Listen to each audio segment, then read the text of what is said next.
नमस्कार, India voice देख रहे हैं आप। मैं हूं आपके साथ रिया डंगवाल। छत्तीसगढ़ कौशल्या भूमि में आपका स्वागत है। बुलेटिन की शुरुआत करेंगे छत्तीसगढ़ की खबरों के साथ।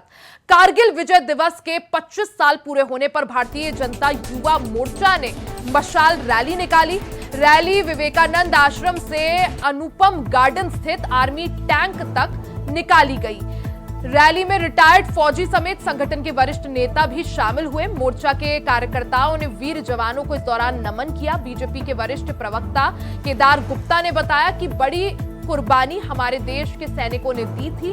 कारगिल अति दुर्गम क्षेत्र था, लेकिन हमारे सैनिकों ने भारत माता की रक्षा के लिए अपनी कुर्बानी दी थी। हमारे वीर सैनिक अमर रहे। हम उनकी याद में मशाल रैली निकालकर नमन करते हैं। वहीं बीजेपी और विश्व हिंदू संगठन के कार्यकर्ताओं ने मिलकर कारगिल में शहीद हुए जवानों की याद में कांकेर शहर में विशाल मशाल रैली निकाली।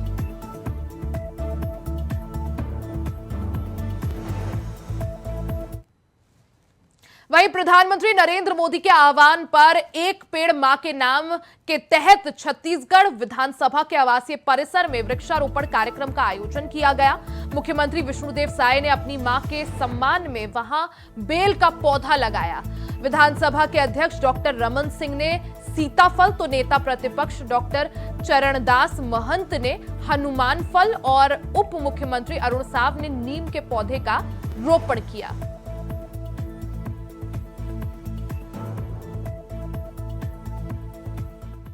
के ये रकबा है।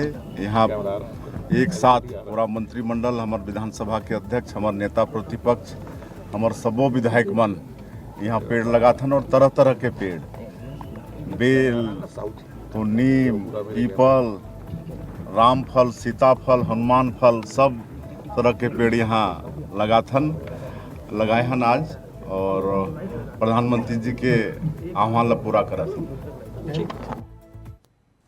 वहीं मुख्यमंत्री विष्णुदेव साय सीआईआई की ओर से आयोजित ग्रीन स्टील समिट 2024 में शामिल हुए।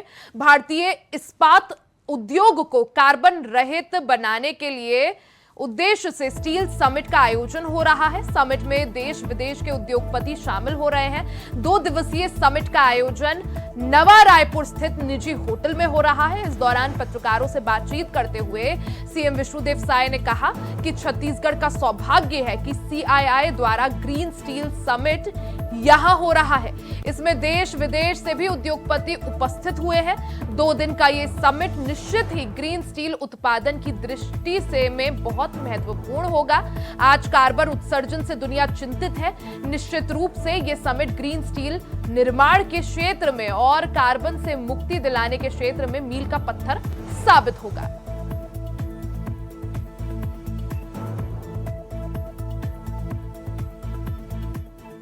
बजट बहुत अच्छा है, सभी वर्गों के लिए अच्छा है, और 2047 तक विकसित भारत के रूप में देश खड़ा हो, उस संदर्भ में बजट है। लेकिन विरोधी को तो अपना धर्म निभाना ही पड़ेगा। वहीं कांकेर के भानु प्रतापपुर से बड़ी खबर आपको बता दें। दिल्ली राजजहरा से भानु प्रतापपुर जा रही ट्रेन दुर्घटनाग्रस्त हो गई है। बरगद का पेड़ रेलवे ट्रैक में गिरने से यह हादसा हुआ। पटरी से उतरा ट्रेन के इंजन पर पहिया। इस दौरान लगातार बारिश के चलते यह हादसे हो रहे हैं। बचाव कार्य में रेलवे अधिकारी और कर्मचारी जुटे हुए हैं। तो बड़ी खबर आपको बता दें, कांकेर से बड़ी खबर, जहां दिल्ली राजहरा से भानु प्रतापपुर जा रही ट्रेन दुर्घटनाग्रस्त हो गई। दरअसल लगातार बारिश की वजह से कहर भी देखने को मिल रहा है। दुर्घटनाग्रस्त इस दौरान ट्रेन हो गई है। बरगद का पेड़ रेलवे ट्रैक पर गिरने से बड़ा हादसा हो गया। इस दौरान ट्रेन का इंजन का पहिया पटरी से उतर गया। लगातार बारिश के चलते ऐसे हादसे हो रहे हैं। बचाव कार्य में रेलवे के अधिकारी और कर्मचारी जुटे हुए। तस्वीरें आप देख सकते हैं कांकेर से खबर, जहां एक ट्रेन दुर्घटनाग्रस्त हो गई।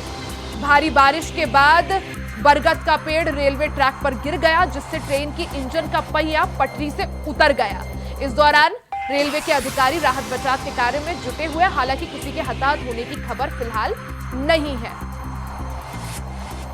तो मॉनसून का अब कहर भी देखने को मिल रहा है। झमाझम बारिश हो रही है। वहीं कांकेर में एक बरगद का पेड़ रेलवे ट्रैक पर गिर गया। इस दौरान ट्रेन क्षतिग्रस्त हो गई। ज्यादा जानकारी के लिए सीधा रुख कर लेते हैं संवाददाता प्रशांत जोशी का। प्रशांत, क्या कुछ पूरा मामला है, आखिर कैसे ये हादसा हुआ? रिया, ये मामला पूरा सुबह 6 बजे का बताया जा रहा है, जहां दिल्ली से भानु प्रतापपुर जा रही थी ट्रेन और प्रदेश में जो क्षेत्र में जो लगातार बारिश हो रही है, उस तरीके से जो लोगों का कहना है कि ये पेड़ काफी पुराना था और उसके जड़ में भी कमजोरी आ गई थी, जिस कारण वो ट्रैक पर गिर गया। खबर मूल बात तो ये है कि ट्रेन की पटरी रुक जाने से जो ट्रेन की स्पीड थी वो रुक गई और जिससे लोगों में हताहत कोई ऐसा कोई पूर्ण की लोगों में कि किसी को कोई हानि हो। यानी कोई भी फिलहाल के लिए घायल नहीं है, सभी सुरक्षित है। लेकिन जिस तरह से बरगद का पेड़ रेलवे ट्रैक पर गिरा और आपने बताया कि सुबह 6 बजे का हादसा था, अभी क्या जो पेड़ है ट्रैक क्लियर कर दिया गया है? नहीं, अभी उस कार्य को चलाया जा रहा है, अभी ट्रैक से हटा नहीं है पेड़, क्योंकि उसके लिए पेड़ को काटा जा रहा है। जी, इतने इस हादसे के बाद प्रशांत, क्या माना जाए कितनी और ट्रेनें इस हादसे के बाद प्रभावित हुई हैं? नहीं दिया, एक्चुअली में 2 ट्रेन ही चलती है इस पे, सुबह और शाम को, और ये सुबह वाली ट्रेन थी। तब तक अभी शाम वाली ट्रेन जाने की है, तब तक ये ट्रैक क्लियर हो जाएगा। ठीक है, यानी ट्रैक क्लियर होने के लिए थोड़ा और यहाँ पर इंतजार करना होगा। प्रशांत, बहुत बहुत शुक्रिया जानकारी के लिए।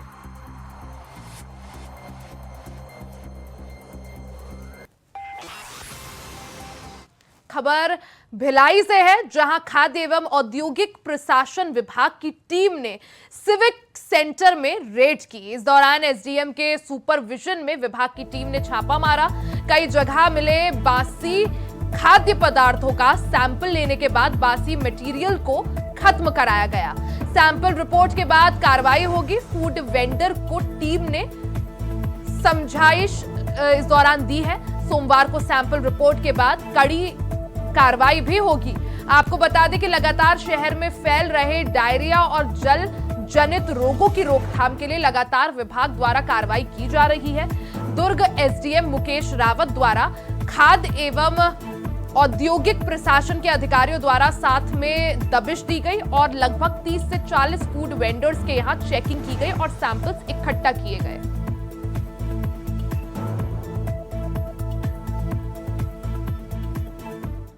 निर्देशानुसार सभी जगह जो खाद्यान्न सामग्री जहाँ भी निर्माण होता है या बनता है, उस जगह पे जांच करने के निर्देश हैं। शासन के भी निर्देश हैं ताकि जो ग्राहक हैं, जो आमजन हैं, उनको जो भी खाने का सामग्री बाहर पर जो भी खा रहे हैं वो स्वास्थ्यवर्धक हो और सही खाना मिले, उसमें क्वालिटी में गिरावट ना हो।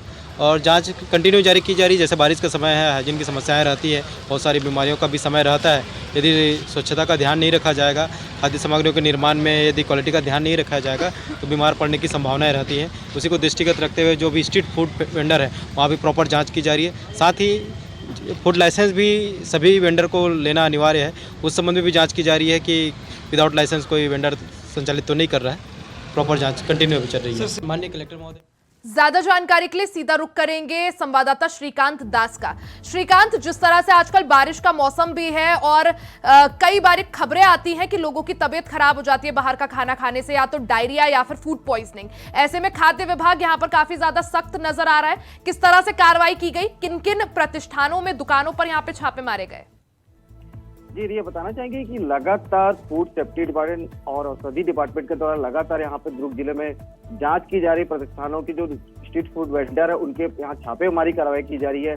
आज से 2-3 दिन पहले ही यहाँ पे जो मॉल है वहाँ पे भी छापेमारी की गई थी, जिसमें पिज्जा, डोमिनोज, जो बड़े बड़े ब्रांड थे उसमें की गई कार्रवाई। कल की जो कार्रवाई थी, यहाँ पे जो स्ट्रीट वेंडर जो लगाते हैं, चौपाटी लगती है, वहाँ पे कार्रवाई की गई फूड डिपार्टमेंट के द्वारा।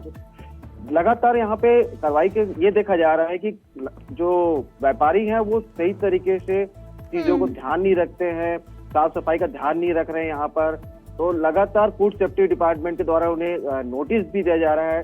उनके जो खाद्य पदार्थ है, सॉस है और चावल है और नूडल्स वगैरह है, उनको सैंपलिंग की गई है। यहाँ पे लगभग 15 से 20 दुकानों में यहाँ पे सैंपलिंग की गई। कल यहाँ पे बिल्कुल, जिस तरह से श्रीकांत फूड सेफ्टी विभाग लगातार यहाँ पर काफी ज्यादा गंभीर नजर आ रहा है, छापेमारी हो रही है, जिस तरह से इन दुकानों में छापे मारे गए और सैंपल्स इकट्ठा किए गए हैं फूड प्रोडक्ट्स के, क्या माना जाए उन सैंपल्स की रिपोर्ट कब तक आएगी और उसके बाद क्या कुछ कार्रवाई? जी, एसडीएम रावटे से हमने इसके बारे में पूछे तो वो बताएं कि लगभग सोमवार से मंगलवार के बीच में रिपोर्ट आ जाएगी, तब उनके ऊपर कानूनी कार्रवाई की जाएगी। रिया बताते चले कि यहाँ पे लगातार इस तरह की जो खबरें चली आ रही थी कि लोग फास्ट फूड खाते हैं और उसकी वजह से बीमार पड़ जाते हैं। लगातार प्रशासन के पास शिकायतें जा रही थी, कलेक्टर ऋचा चौधरी को शिकायतें जा रही थी, जिसको मद्देनजर जो यहाँ के कलेक्टर है ऋचा चौधरी, वो लगातार फूड सेफ्टी डिपार्टमेंट को कहा कि लगातार यहाँ पे सभी जगह प्रतिष्ठानों में जांच की जाए, उनके जो सॉस है, चिली सॉस है, टमाटर सॉस है, जो तमाम तरीके की यहाँ पे जो उनमें उपयोग में लाने वाली सामग्री की जांच की जाए। और लगातार फूड सेफ्टी डिपार्टमेंट यहाँ पे हर दिन कहीं न कहीं लगातार कार्रवाई की जा रही है और बड़े पैमाने पे की जा रही है। जी रिया। श्रीकांत, जिस तरह से अभी खाद्य विभाग या फूड सेफ्टी डिपार्टमेंट ने हालांकि स्ट्रीट फूड या जो स्ट्रीट वेंडर्स हैं उनके वहां रेड डाली थी, वहां सैंपल्स लिए, अब आगे उनके रडार में और कौन कौन, आगे किस तरह से कार्रवाई को आगे बढ़ाया जाएगा, इस अभियान को किस तरह से आगे बढ़ाया जाएगा? जी रिया, बताना चाहेंगे कि जिस तरीके से डिपार्टमेंट का कहना है कि अब लगातार वो जो दूध से बनने वाली सामग्री है उनके ऊपर खास फोकस रहेगा, क्योंकि उससे छोटे बच्चे से लेकर के बड़े जो लोगों, बुजुर्ग, बीमार सभी लोग यहाँ पे उसका सेवन करते हैं, दूध की चीजों का। और यहाँ पे जो बेकरीज है उन पे लगातार वो नजर बनाए रखे हुए हैं।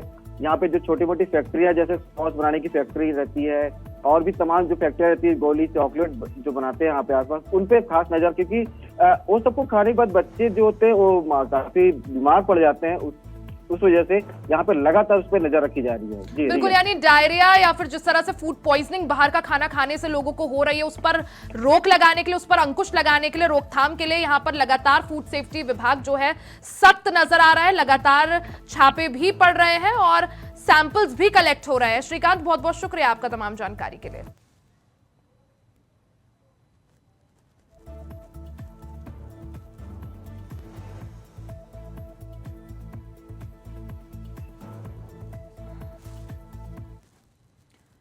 वहीं छत्तीसगढ़ विधानसभा में जारी मॉनसून सत्र का आज चौथा दिन है। चौथे दिन भी पक्ष और विपक्ष जोरदार नोकझोंक देखने को मिली।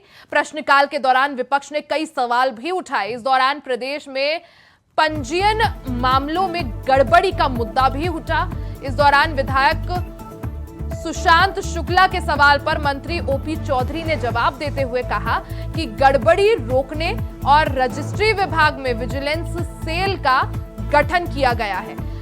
वित्त मंत्री ओपी चौधरी ने कहा कि विजिलेंस सेल बड़े और विशेष केस की जांच करेगी। फिलहाल प्रतिबंधित खसरे की पंजीयन रोकी गई है। रजिस्ट्री के मामलों में कई तरह की शिकायतें आती थी कि गलत कैलकुलेशन कर दिया जा रहा है और सरकार को तरह तरह से राजस्व हानि हो रही है। इसी मद्देनजर चंद महीनों पहले ही हमने राज्य स्तरीय विजिलेंस सेल का, सतर्कता सेल का गठन किया है, जो बड़े केस होते हैं रजिस्ट्री के, उनकी विशेष रूप से निगरानी रख रही है और सतत रूप से निगरानी रखते हुए रजिस्ट्री में जो कोई भी गड़बड़ी होती है, बड़ा केस आता है, उसकी जांच के लिए इसे बनाई गई है। लगातार सतत उसकी बैठकें हो रही हैं और बड़े केसेस को वो ऑडिट लगातार करते जा रही है।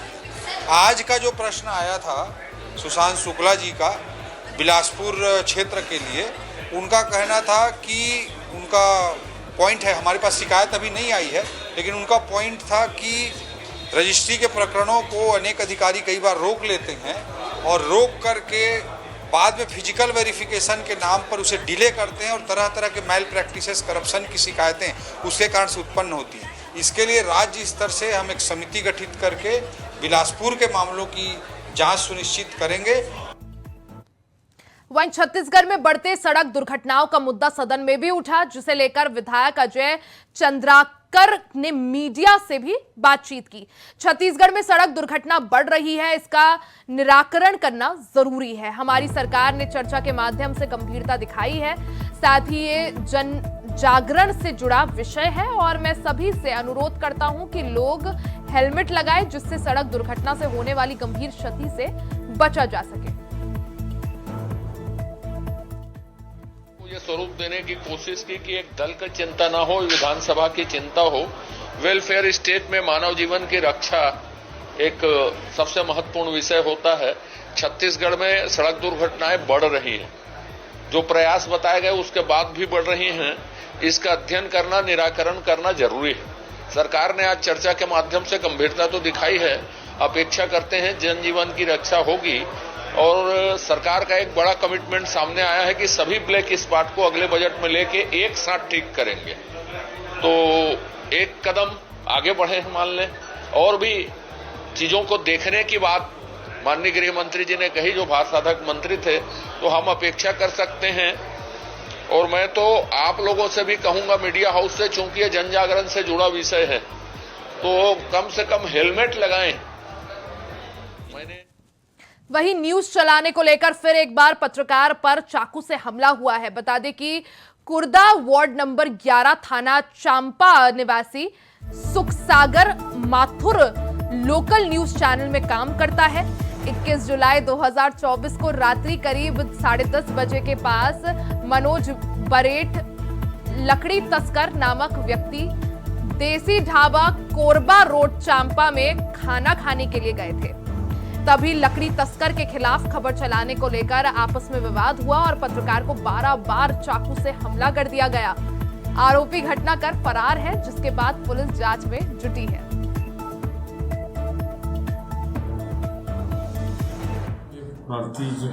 सुखसागर माथुर के बारे में रिपोर्ट दर्ज कराया गया कि आरोपी मनोज के द्वारा उस पर हमला हुआ, जिस पर थाना चांपा में अपराध पंजीबद्ध कर मामले को विवेचना में लिया गया। आरोपी फरार है। आरोपी की पतादर्जी की जा रही है।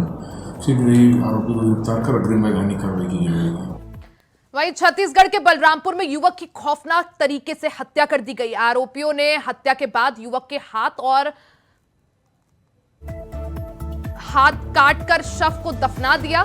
मामला सामने आने के बाद पुलिस कार्रवाई में जुट गई है। वहीं मजिस्ट्रेट से अनुमति मिलने के बाद पुलिस ने तहसीलदार और फॉरेंसिक एक्सपर्ट्स की टीम की गुमशुदगी में मृतक के शव को कब्र से बाहर निकालकर पोस्टमार्टम के लिए भेज दिया।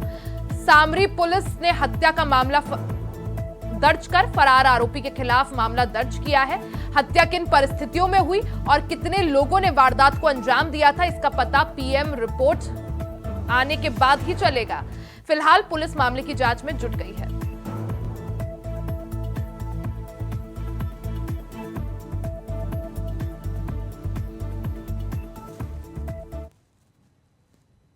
वहीं महासमुंद जिले में 1700 से ज्यादा आंगनबाड़ी केंद्रों में महिलाओं और बच्चों को योजनाओं का लाभ नहीं मिल रहा है। सरकार की योजनाएं बजट के अभाव से ठप पड़ी हुई हैं। महासमुंद जिले में 1700 से ज्यादा आंगनबाड़ी केंद्र में 6 से 7 वर्ष के बच्चों की संख्या 9000 से ज्यादा है, जिसमें गर्भवती महिलाओं की संख्या 7000 से ज्यादा है और पोषक माताओं की संख्या 6000 से ज्यादा है। ऐसे में एनीमिक महिला और बच्चों की लक्षित संख्या 9000 से ज्यादा है। मुख्यमंत्री सुपोषण अभियान के तहत 1 से 3 साल के बच्चों को गर्भवती धारी और किशोरी बालिकाओं को गर्म पोषण दिया जाता था। महासमुंद बजट के अभाव में योजनाएं इस दौरान ठप हो गई हैं। महासमुंद जिले में कुल 1789 आंगनबाड़ी केंद्र संचालित हैं और यह कहना उचित नहीं है कि सारी योजनाएं ठप हो गई हैं। योजनाएं जो है जारी हैं। हाँ, रेडी टू ईट का जो प्रवाह है वो जून माह तक सप्लाई हुआ था। जुलाई माह में थोड़ा विलम्ब हुआ है, लेकिन अभी वो भी आना शुरू हो गया है। तो रेडी टू ईट जो है वो सुचारू रूप से चल रहा है। और जहाँ तक मुख्यमंत्री सुपोषण अभियान की बात है, तो फिलहाल उसका प्रस्ताव जो है शासन को भेजा गया है। स्वीकृति प्राप्त होने से और बजट प्राप्त होने के उपरांत इसको जो है अभी आंगनबाड़ी में वर्तमान में मुख्यमंत्री सुपोषण अभियान के तहत गर्भवती महिला, धात्री महिला, किशोरी बालिका 15 से लेकर के 49 तक की जो महिलाएं हैं, उनको हम गर्म भोजन से लाभान्वित कर रहे थे। उसका मुख्य उद्देश्य यही था कि जो एनीमिक महिला रहती है वो एनीमिया से बाहर हो सके।